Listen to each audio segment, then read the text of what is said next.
আসসালামু আলাইকুম। আমি ডেইজি ঢাকা থেকে বলছি। আনহাস মম চ্যানেলে আপনাদের আরও একবার স্বাগত জানাই।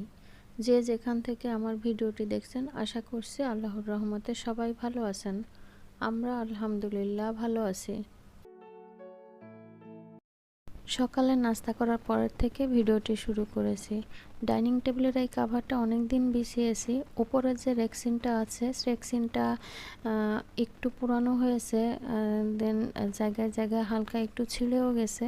ভেবেছিলাম রেক্সিনটা চেঞ্জ করব, সেই সাথে কাভারটাও উঠিয়ে ফেলবো, তবে রেক্সিনটা এখনও চেঞ্জ করতে পারিনি। আর ভাবছি যে কাভারটা চেঞ্জ করে নিই। আর বাসায় মেহমানও আসবে, মেহমান আসার আগে যে ঘরটাকে গোছানোর দরকার সেই কাজটা নিয়েই থাকছে আমার আজকের ভিডিও।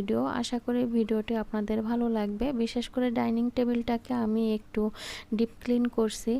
তো কাভারটাকে চেঞ্জ করে চেয়ারের যে কাভারগুলো ছিল আমি সেগুলোকে ওয়াশ করে নিয়েছি।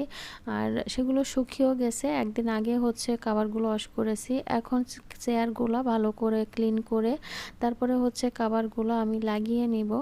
দেন টেবিলের উপরের সাথে ম্যাচিং করেও কাভারটা দিয়ে দিব। গলার ভয়েসটা একটু ভারী ভারী লাগছে, হয়তো শুনতে একটু কেমন লাগতে পারে, তো সবাই পজিটিভভাবে নেবেন। ভিডিওটি যদি আপনাদের ভালো লেগে থাকে তাহলে ভিডিওটিতে প্লিজ একটা লাইক দিয়ে কন্টিনিউ করবেন। আর যারা নতুন আমার চ্যানেলের ভিডিও আজ প্রথম দেখছেন, চাইলে আমার ছোট্ট চ্যানেলটাকে সাবস্ক্রাইব করে আমার পাশে থেকে যেতে পারেন। টেবিলের উপরের রেক্সিনটাকে আমি আগে একটু ক্লিনজার দিয়ে পরিষ্কার করে নিয়েছি। এরপরে যে পুরানো কাভারটা ছিল সেটাকে তুলে নিয়েছি, তারপরে আবারও গ্লাস ক্লিনজার দিয়ে গ্লাসটাকেও ক্লিন করেছি। এরপরে আমি প্রতিটা চেয়ার একটা একটা করে একটু ক্লিন করে নিচ্ছি। চেয়ারগুলো পরিষ্কার করার আগে আমি টেবিলটাকে পরিষ্কার করে আগে 3D প্রিন্টের একটা টেবিল ক্লথ সেটা বিছিয়েছি, এর উপরে রেক্সিনটাও দিয়ে দিয়েছি।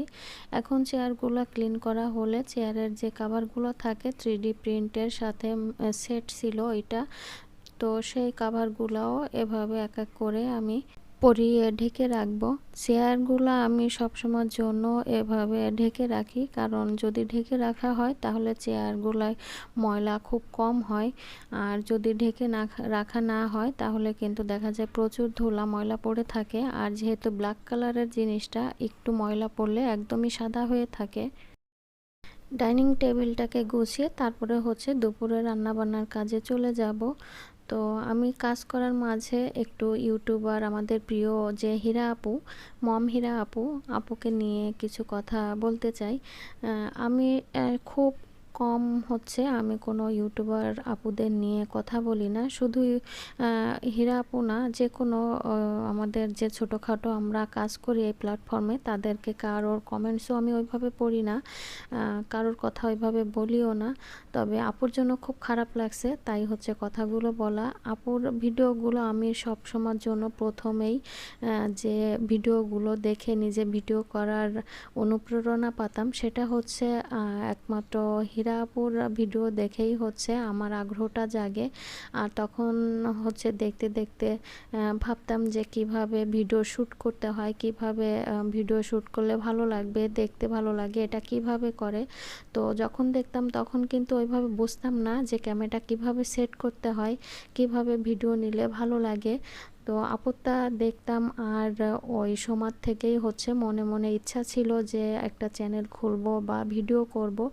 আপুর কাছ থেকেই বলতে গেলে চলে যে শিখেছি। তো আপু এখন শুনতেছি যে আপু নাকি ভিডিও দিবে না আর, হয়তো আঙ্কেল শুনেছিলাম কিছুদিন আগে, আবার সেদিন যে ভিডিওটা দিয়েছে সেটাও শুনেছি যে আঙ্কেল অসুস্থ, আঙ্কেলের সেবা করতে করতে আবার আন্টিও অসুস্থ।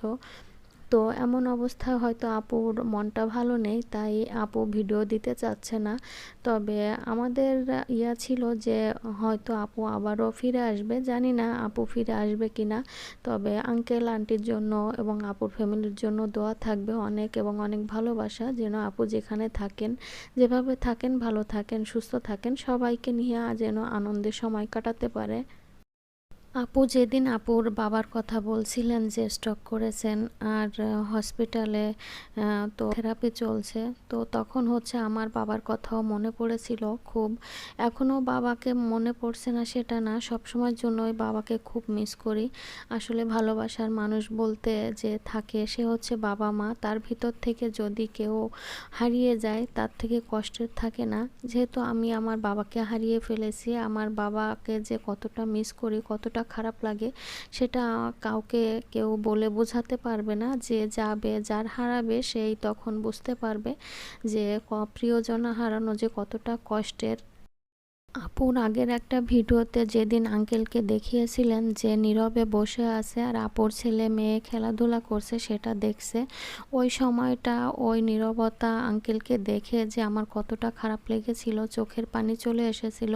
কারণ ওই সময়টা হচ্ছে আমি আমার আব্বাকেও মনে করতেছিলাম, কারণ আমার আব্বাও একটা সময় ওই জায়গাটাতে ছিলেন, যে জায়গাটাতে ওই আঙ্কেলটা বসে আছেন, যে চুপচাপ করে বসে আছেন। আঙ্কেল হয়তো কথা বলছেন না, কিন্তু আমার আব্বা কথা বলতে পারতেন, কিন্তু নিজে ভালো করে নড়াচড়া করতে পারতেন না। তো যে কারণে খুবই খারাপ লাগছিল। হীরা আপুর সব থেকে ভালো লাগতো যে কাজটা, সেটা হচ্ছে আপুর ভিডিও কোয়ালিটি খুবই ভালো ছিল। আর আপুর কথাগুলো তো আছেই, সেই সাথে আপু যে ভিডিওগুলো দিত, খুব বড় ভিডিও না, একদম ছোট ভিডিও না, আমার কাছে খুবই ভালো লাগতো যে টাইমের ভিতরে আপু ভিডিওগুলো শেষ করতো, দেখার মতো আগ্রহ জাগতো পরবর্তীতে।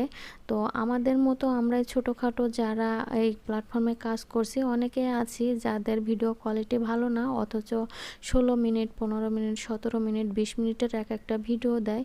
তো এই ভিডিওগুলো কিন্তু আসলে দেখার মতো ওইভাবে আগ্রহ জাগে না। আপুর সব থেকে আমার এই জিনিসটাই বেশি ভালো লাগতো, যে ভিডিওগুলো 8 মিনিট, 9 মিনিট, 10 মিনিট এভাবে করেই রাখতো, দেখতে খুব ভালোই লাগতো।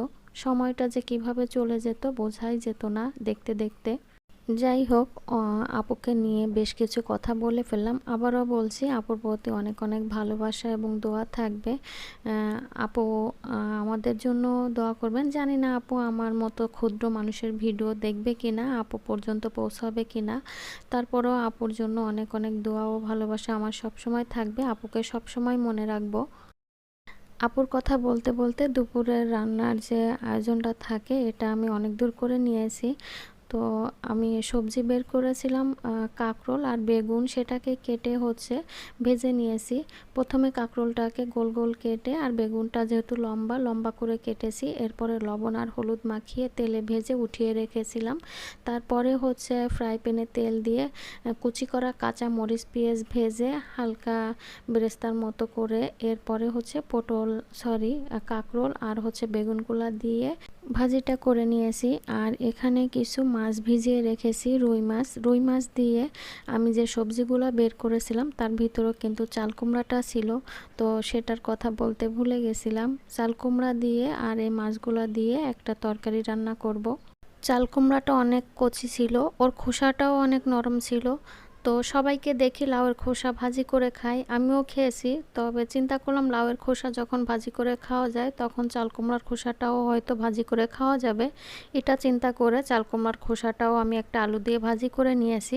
তবে আমার কাছে মনে হয়েছে লাউয়ের খোসার থেকে চাল কুমড়ার খোসাটা ভাজি করে খেতে বেশি ভালো লেগেছে। আজকের ভিডিওটি এ পর্যন্তই রাখছি। সবাই সুস্বাস্থ্য কামনা করে এবং আমার পরবর্তী ভিডিও দেখার আমন্ত্রণ জানিয়ে শেষ করছি। আল্লাহ হাফেজ, আসসালামু আলাইকুম।